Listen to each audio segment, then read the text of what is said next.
Business News Today, July 10, 2019. Welcome to Business News Today with the latest world business news headlines and stories.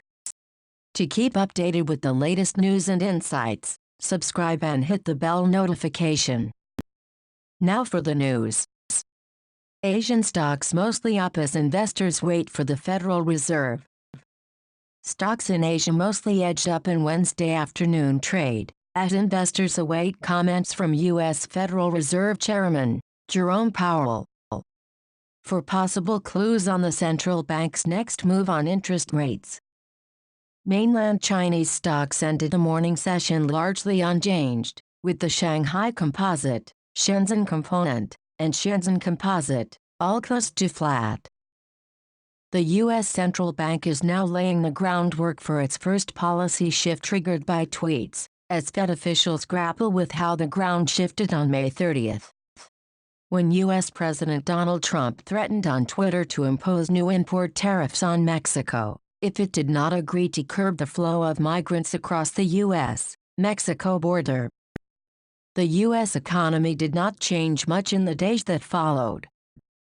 But Trump's statement spooked financial markets so decisively, and the threats to the global economy became so palpable, that an interest rate cut of at least 25 basis points has been baked in for the Fed's July 30th to 31st policy meeting. A message Fed Chairman Jerome Powell is expected to reinforce when he testifies before a congressional committee on Wednesday. The Fed has never disappointed a market with such strong expectations of action, Joseph Livorno, chief economist for the Americas at Natixis, wrote in a recent analysis. With investors in contracts linked to the Fed's targeted overnight lending rate, putting the probability of a rate reduction at close to 100%, it would be unprecedented for the Fed to not cut. Livorno wrote. In Europe, shares slid at the open, as the market awaits for the Federal Reserve comments on interest rates. Stocks in Madrid linked to Mexico led the market lower. This follows after Mexico's new finance minister, Arturo Herrera, vowed to extend the tight fiscal grip exerted by his predecessor, moving to restore calm after the stormy departure of his former boss from the cabinet of President Andrés Manuel López Obrador. French industry posts biggest monthly output jump since late 2016. French industrial output leapt 2.1% in May, its biggest monthly jump since November 2016, as aircraft production rebounded strongly and energy output increased. The ANSI official statistics office said on Wednesday. The report brings some much-needed good news to the European region, after the recent Deutsche Bank woes. U.S. announces significant relaxation of Huawei ban. The Trump administration has announced a significant relaxation of its restrictions on U.S. companies selling to Huawei, saying the ban will only apply to products that are related to national security. The move marks a major victory for technology companies that have been lobbying hard to continue selling to Huawei.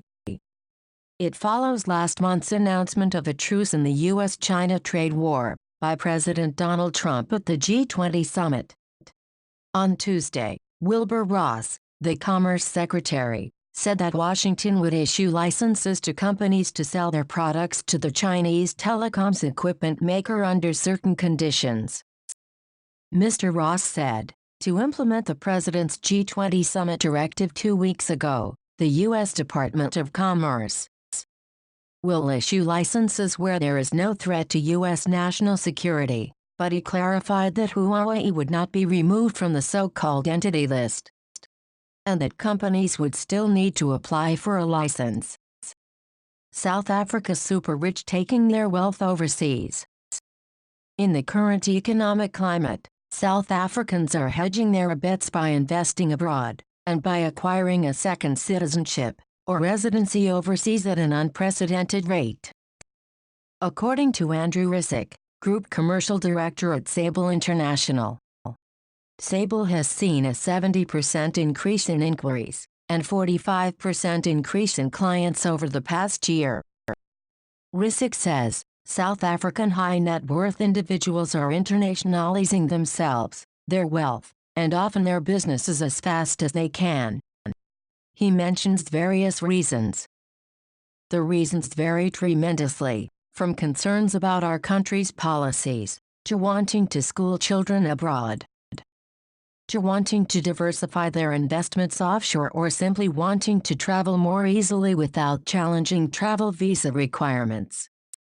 They want to become global citizens, says Rissick.